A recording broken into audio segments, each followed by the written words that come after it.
Alright, kids, welcome back to the Rhetorical Sake. I am ER Hunter, aka Earth, and I am living in the now today. I'm feeling like getting stuff done. I'm rolling with this podcast. I don't really know what I'm doing yet, but we're just going to pop it off with one of my favorite subjects, and that is the paranormal. I am a huge skeptic, mystic, and as I've come into young adulthood, I have experienced some things that don't really make too much sense. So I know I enjoy listening to podcasts about paranormal, and I have my own stories enough to where it's going to take a whole episode just for me to go through everything I've experienced, and hopefully we get to everything.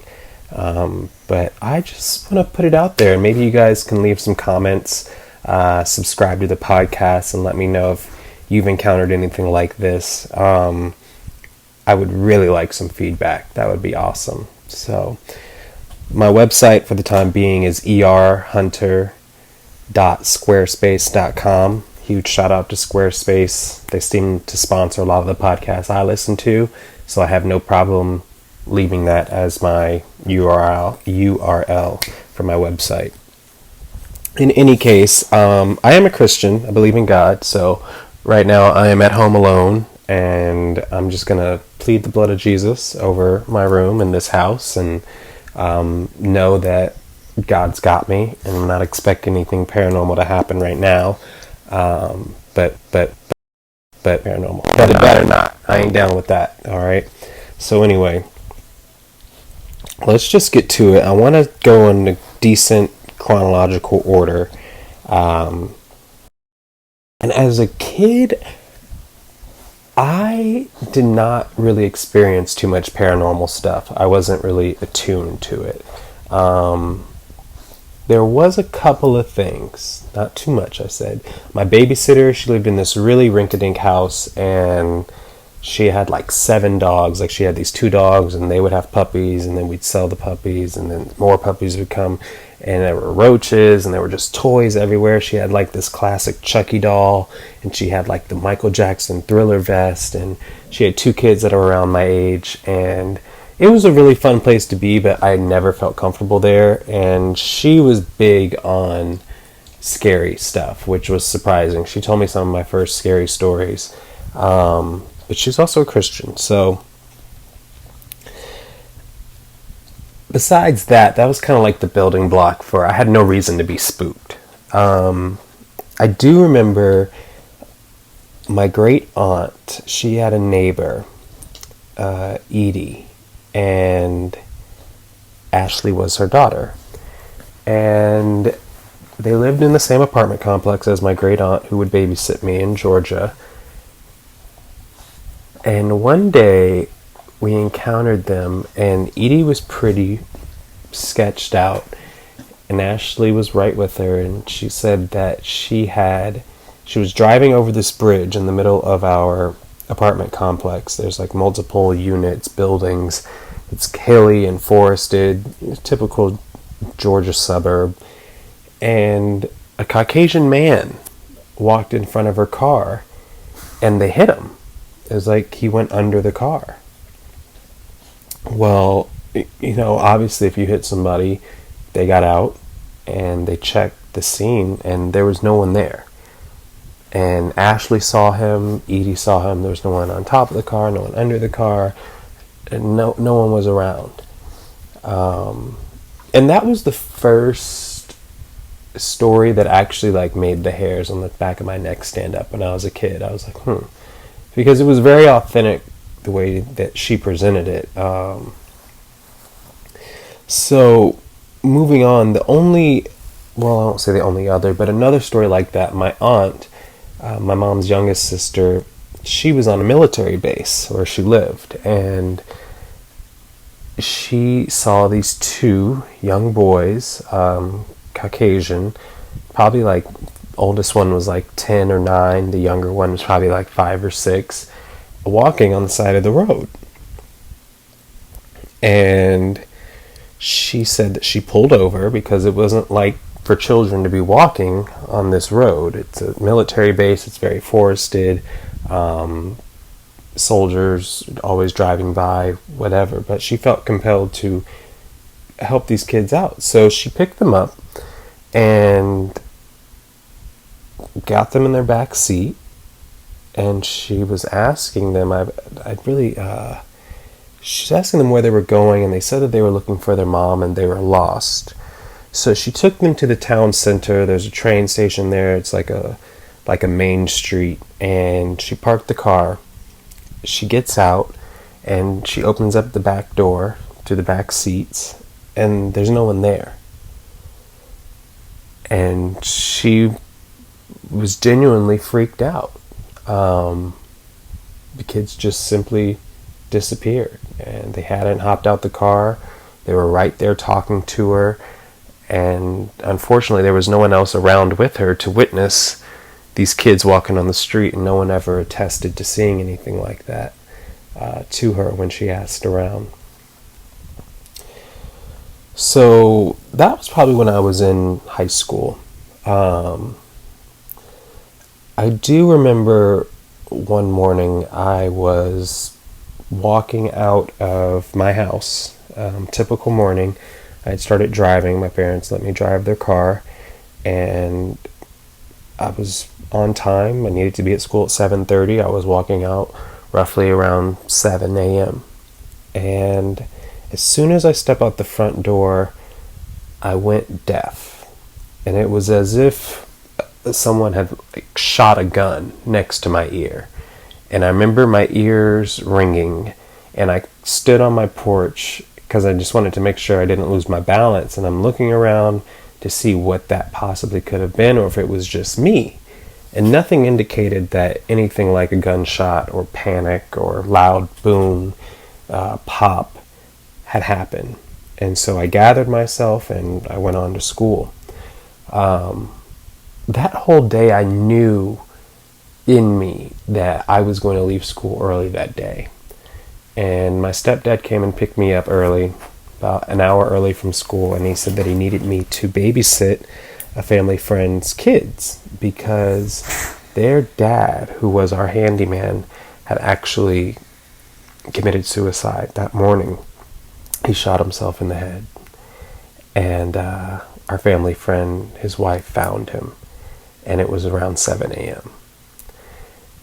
And that didn't really freak me out. It just kind of gave me this mystic sense that I have a calling on my life and God's blessed me with certain gifts. And it kind of brought me back to when I was at a trade show with my mom. We used to travel to all these arts and crafts shows. I believe we were in South Carolina. And my mom would make these dolls. They're made out of cloth with yarn hair and painted eyes, but they didn't have any nose or mouth. And my mom always said that was so they won't tell your secrets to anyone we sold them to. So we called them Mo Babies. And my job was to make the birth certificates. My mom got this stamp thing that was like one of those notarizers. I love stamping that thing. And I remember we had just started selling, and a woman, black woman, kind of heavy set, just kind of, I didn't see her walk up to the table, but I wasn't surprised she was there. And she was like, just looks at me square on, and I'm probably 10, 11 years old. And she says, I want to tell you that I am a prophetess. And one day you are going to lead a lot of people. And she said it again. She said, I am a prophetess. And I want you to know that one day you're going to lead a lot of people. And she just walked off. She wasn't interested in anything we were selling. And I looked at my mom, and I looked back, and the woman was gone. I couldn't even see her in the crowd, which wasn't too busy because the market had just opened. It would have been pretty easy to spot someone walking away. She was a heavyset black woman, purple shirt. She had like gold blonde dreads, kind of, and I asked my mom if she saw that lady talking to me, and my mom shook her head. She said, no, I didn't see anyone. So I've always kept that in mind. But even more so, more sketchy than any of these, is when I got to Italy. Now, I studied abroad in Italy in 2009 through 2010, and I was there for actually 3 semesters, so fall, spring, and a summer semester. And during that time, the program I was in, our campus was a renovated, or used to be a hotel. And it's on a road called Viale Milton. And everyone knows that John Milton wrote Paradise Lost. So we have this conundrum, idea, paradox that, going down to the basement, the rooms in the basement were actually the classrooms. Classes before had painted the stairwell as if you were going through Dante's Gates of Hell. It's pretty funny. It was like, don't forget your book or your pen and paper and all this stuff. I've never read the poem, but I got the gist of it through that, the mocking of it. But I see what they did there, and the downstairs, the main classroom, was named after a young woman, Janet Leake. And she had gone missing in the 1980s. She was one of the first American students to study abroad in Florence, Italy. And when they started these exchange programs and allowing American students to come there and study university. And it's reported that she got off the plane. Her baggage showed up at the house where the facility was at the time. However, she didn't show up, and she was declared missing, and she was never found. Her parents invested and donated into the college I went to, and in turn, they named this room the Janet Leake classroom, and that was our main classroom. It could fit all 60 students that were there. And so it was really nothing I paid attention to, but you're living in an old hotel in Italy, in Tuscany. Everything is a little dated and beyond vintage, antiquitous, and it's kind of a thrill in a way. But one night, probably my second week there, I got back at around 1 a.m. and I was on the second story. And from my window, you can see the whole block, to the right, to the left. And the street is actually separated by a creek that runs through the middle of it. Probably, it's almost like 2 stories lower. So from my window, you can see down to the creek, and there's grassy paths along it. People go down there and walk their dogs. So every intersection, there's a sidewalk that runs along the river, and there's stairs. There's bridges that go across if you need to go where the opposite flow of traffic flows, or just across the street. You have to cross over this creek as well. So there's a bridge, and then there's stairs to get down there at the ends of the block, where people can walk their dogs or stroll along the creek, whatever. Well, it's 1 a.m. and I'm at my wardrobe, which is right next to the window, and I see a woman standing on the creek bed, just looking back at me. And I cannot see her face, but I know it's a woman. I know that she's wearing jeans. They're kind of flared out, maybe like bell bottoms. She's wearing a jacket. She's got longer hair, and I know she's a white girl. And she's holding her clutch, and she's just not moving. And so I get my roommate out of bed, and I said, do you see this chick? And he gets up, and he's like, yeah. And so we can't yell because everyone is sleeping. So we wave and wave. We try to get her to move or something, interact with us, because it looks like she's looking right at our building, right at us. And she doesn't. She just stays there, and we can't see her face. My roommate gives up. He crawls back into bed, and I change into whatever I'm sleeping in, and I look back out, and she's gone. And when I say gone, there's no possible way, even if she had ran, that in that little amount of time she would have been able to get down either way down the block, up the stairs and over a bridge and off the street. She was just absolutely gone. And I was mystified.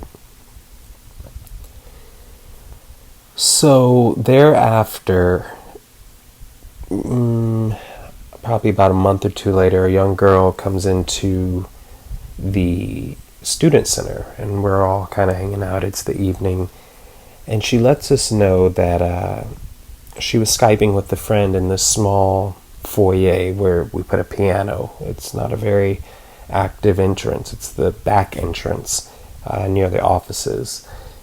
It's a small room, and I guess she had her laptop set up on the computer, and she was sitting on the bench. Her laptop set up on the piano, and she was sitting on the bench, and there's another bench behind her. And whoever she was Skyping with asked, "Who is that old woman sitting behind you?" And she said, "No, I'm the only person in this room. There's no one sitting behind me." And the person on the other end of Skype said, "Yeah, there's an old lady sitting behind you." And she was very sketched out, and that story was enough for us to, start philosophizing and drawing random conclusions, but something I never forgot. Well, later on in the year, I think it had to be going into winter, maybe start of the new year, 2010, I was in the front foyer where the students come and go, and there's a code for these big two grandiose wood doors, mahogany entrance to the hotel off of Viale Milton. And the computer there, it has your back facing the door. And there's a security monitor up in the corner of the room above the computer, so you have to kind of crane your neck to look up at it, but you can see who's outside, who's coming in. I'm at the computer and I hear 3 big knocks. And I look up at the security monitor and there's no one on the screen. And I thought, okay, that's weird. So I go and open up the door and I look out at the street and there's not a soul. It's very cold, it's very crisp, it's very kind of wet. But there's not a car moving, there's no one walking. Everything is still. And it was almost like it was another dimension. It was almost like it wasn't the same time. And I just went back inside and I closed the door. And that was it. Thereafter, I had gone out in the summer, and prior to that, I was house sitting, and I would drive into the city to grab some drinks and party. But my Italian friends did not want to go back to the house I was sitting. They never would stay there overnight with me, and it sucked because I was stoked to have this big house. One night we had a party and they stayed overnight, and that was probably my first week there. So what I found out is that this house was on the side of town in Florence where priests from the Vatican are sent to train for exorcisms. And that explained a very off energy I got in the house. I was pretty uncomfortable there. Besides the fact that I was also dog sitting 2 chocolate labs, and one of them, the older one, had been sick. The day her owner left, she died right in front of me on the stairs. And we ended up, I had to bag her up into these plastic bags and sit outside with her. But the other dog that was still around, when I was just there, minding my business, eating, she would be playing. She would be running around in circles, tossing her paws up, as if she was playing with another dog. And then in the evenings, when I'm laying in my bed, she'd crawl under the bed, and I can feel her pressing up against the mattress. And so when the owner of the house finally called, I explained to her what was going on, and obviously I had to break the news to her family before she even landed in America, that her dog had passed. I told her that her younger dog was going under the bed, And she said, that's really weird because that's what the older one used to do. She never used to do that. So that was that. But when I stayed in town, I would stay at the villa overnight, so I wouldn't have to use this moped and drive drunk, and I didn't want to drive at night anyway. And I couldn't even bring myself to walk up to my old room. None of the students were there. The faculty family were staying in the apartment where, the owners of the hotel used to live. So it's way off, like the west wing, just a different part, backside of the building. I didn't want to bother them. But I could not bring myself to go any further into this old hotel, what we call the villa. So I would crash and sleep on the couch in the student center. Even despite drinking, that was the most uncomfortable sleep I had ever gotten. And it took everything out of me to stop hearing and stop thinking someone was walking through the kitchen, through the dining room. You would just constantly hear like people, footsteps going back and forth, and I would just have to force myself to close my eyes, and then like, if I can't see it, it's not there. And one morning I woke up and this little boy is just staring right at me. Well, this little boy is my faculty family's youngest son, and he scared the shit out of me. And I told him to get out of my face. And it was really weird though, because his parents were on their way out with their other two boys, actually 3 boys. And they all walked through the student center and they called him, but he was the only one that saw me. And they didn't even look over. They had no idea I was there. They just walked through as if nothing, no one else was there. So beyond that, in the summer, a new faculty showed up. She was a woman. She wasn't single. I think she was engaged at the time, but she had to stay in this apartment for the faculty families on her own. And I had gone out one night, and I came back, and everybody was just in a fit. And I did not know what was going on, and they said that the back gate, the entrance to the offices, which has a gate outside, cast iron, the alarm had gone off in her apartment saying that, this gate is open. The gate is open. It's unlatched, which shouldn't be in the middle of the night. And a couple of students, a few, went downstairs to the basement to check to see if somebody had come in. And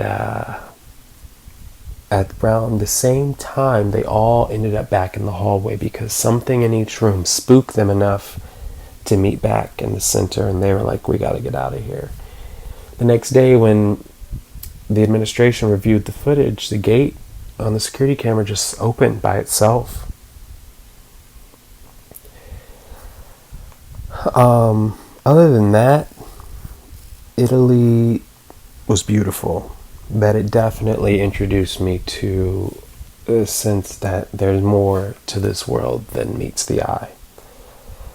So getting back into Malibu, my addiction, my alcoholic personality, always had me hanging out with my drug dealers. And it was funny because my drug dealers would live in the same apartment. One was a senior, and then later on it was someone my age, and they moved into the same apartment the seniors lived in, and I was always hanging out there, and I eventually moved in there.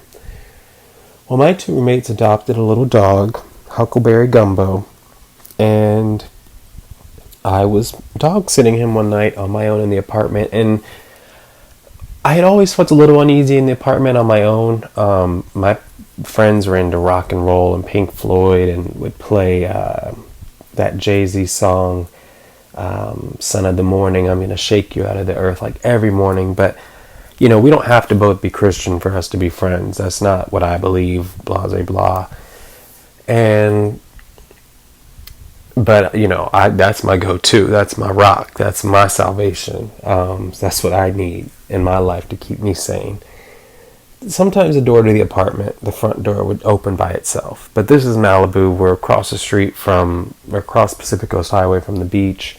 It could just be a low pressure system moving through the house. I don't know.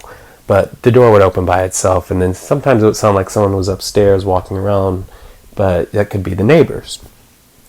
And we knew that one of our neighbors had lost their daughter. They were a bit of hermits to a cocaine overdose.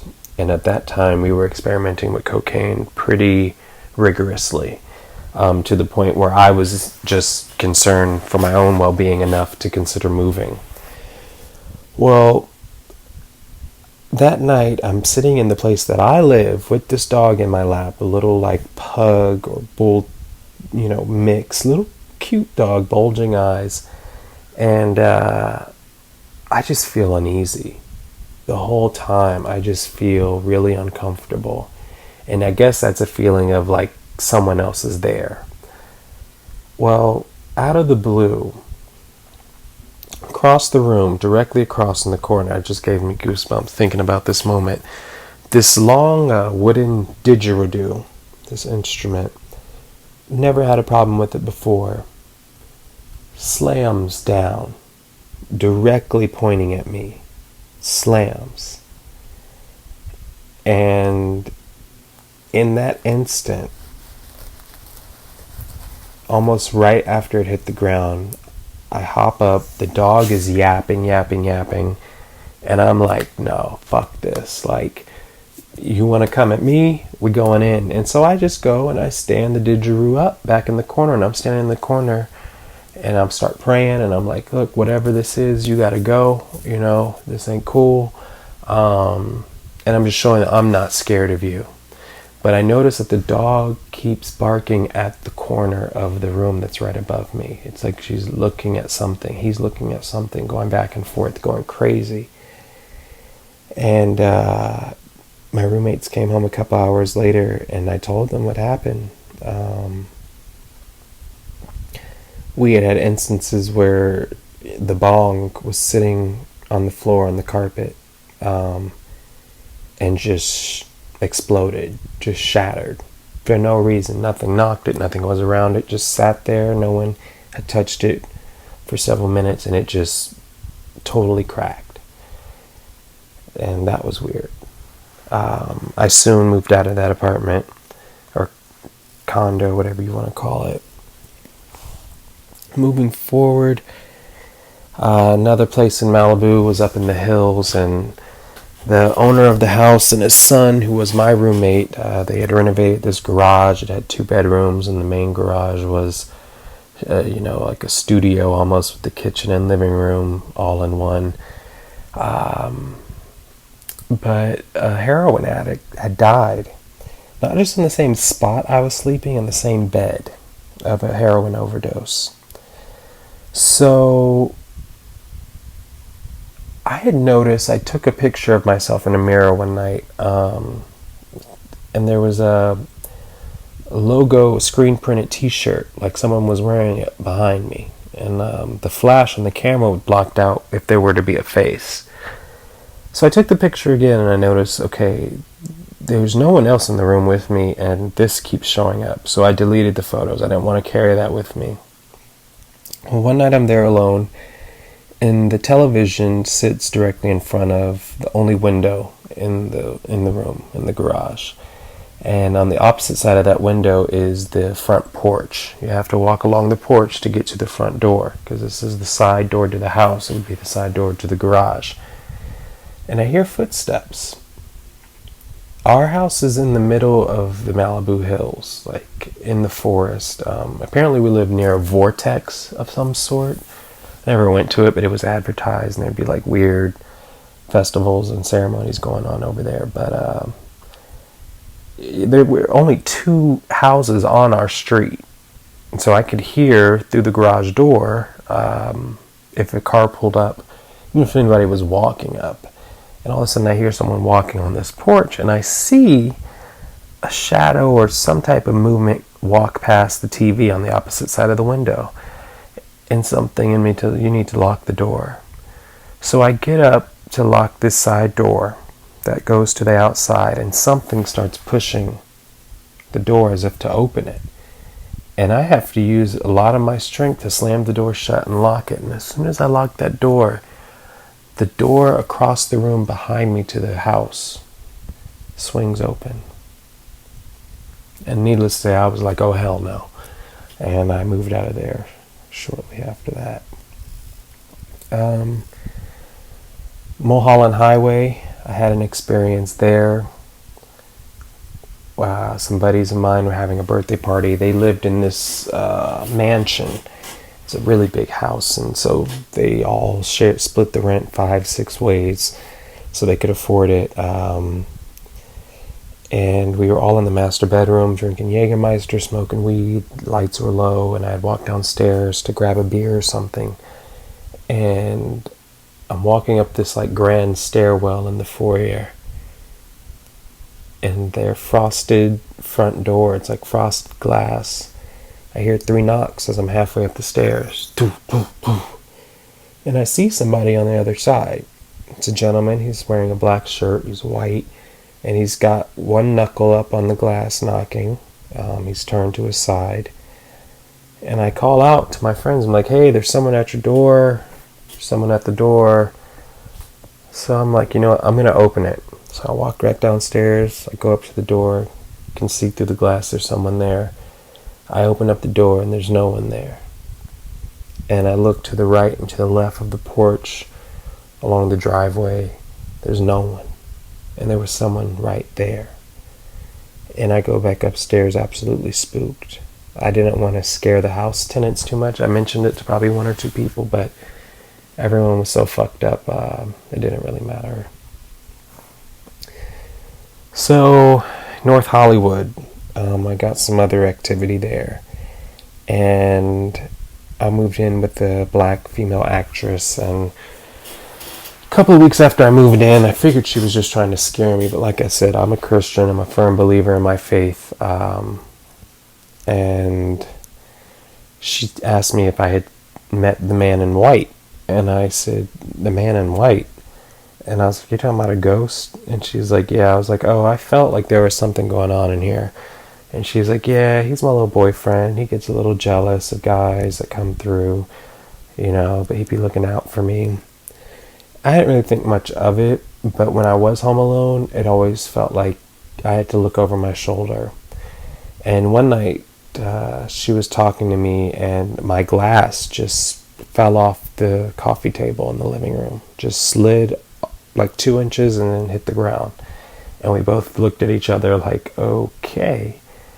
The neighbor, she came upstairs one time, our neighbor below us, and she was really upset, and she's like, what are you guys doing up here? And I'm like, what are you talking about? She's like, it sounds like somebody's walking back and forth, stomping. And I'm like, no one is doing that. I'm just chilling in my room, and the girl's not here. And she's like, maybe it's the neighbors, but you guys are the one right above me, and it sounds like someone's stomping, walking back and forth, back and forth.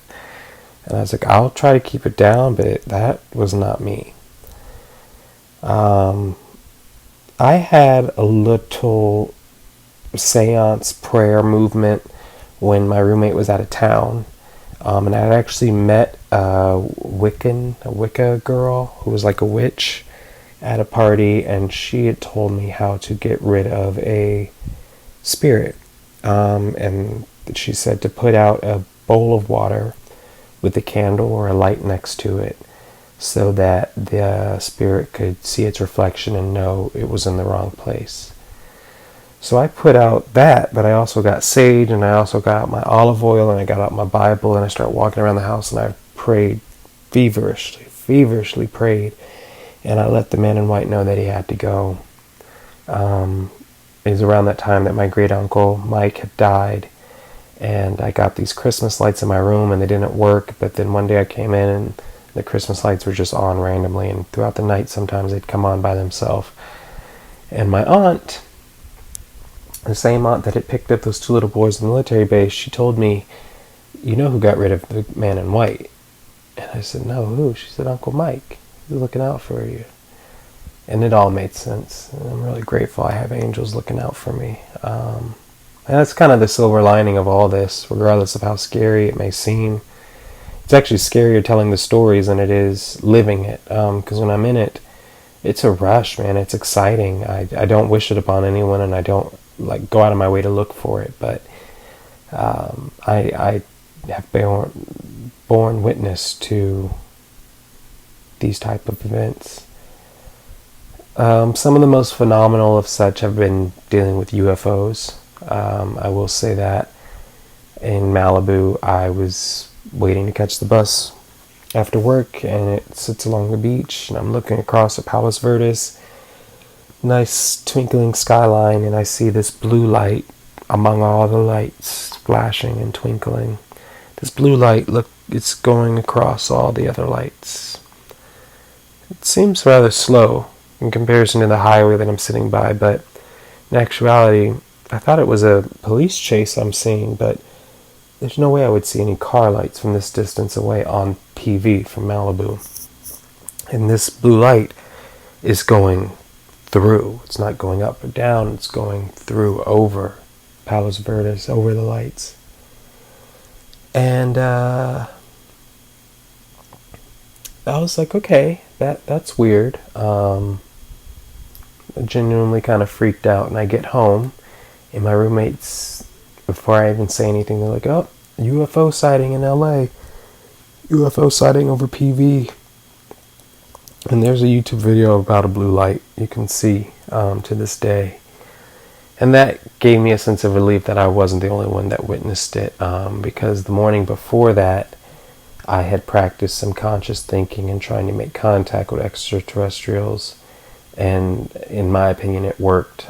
Shortly before sunrise, some type of blinking red light started flashing in the sky. Flashing. And then it started to move away as the sun rose. And that was just an incredible day. Thereafter, I mentioned this in my book, God Sent Dog, the first day that I adopted. I had Irie at home. We went on our first walk February 18th, 2017, and I walk out my apartment complex in North Hollywood, and obviously that's near Burbank Airport.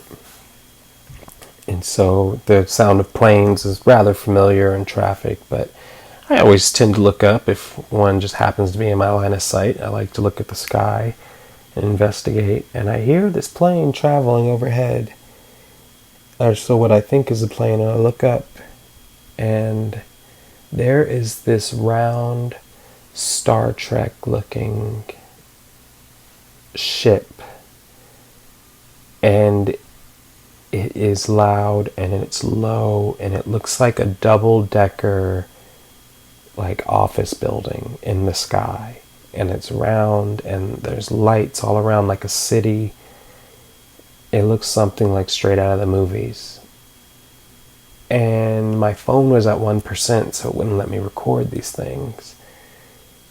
And on the back of it had a like a tail light that was in the shape of a triangle made out of different white and red lights going in the shape of a triangle, and it would circle red and circle white, and it slowly made its way down the street I was on, and I'm looking around to see if anybody else can see this, and it was so spectacular.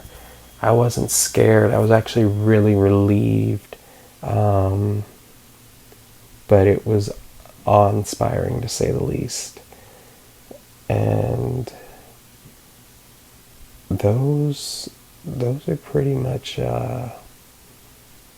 if you witness something in North Hollywood on February 18th, 2017, please let me know. I would greatly appreciate it, because that was pretty epic. It was, I've heard of ships like that, and I believe it was in Indiana or Illinois. They had a sighting like that where cops were kind of tracking a ship that sounded similar to that, but it was phenomenal. And so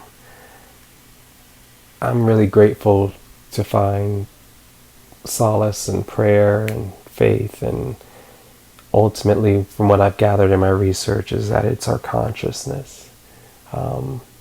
We're all made of God. God is in all of us. whatever beings or whatever, they're no greater than you or me. And the more we accept God, the more powerful we are, so we can face anything. And that helps me sleep at night. I'm not scared, and you shouldn't be either. So, as we conclude this podcast, this special episode about paranormal activity and unexplained flying objects, unidentified, I want to say thank you for listening again, and I hope you're as interested in this stuff as I am. It's fascinating to me. But I want to leave you with some words of encouragement. And maybe you feel really stale right now. Maybe things aren't working out and money's tight. Maybe money's okay, but in the near future it's going to be tight. And there's things you want to do this summer. There's things you want to do for Christmas and the holidays coming up.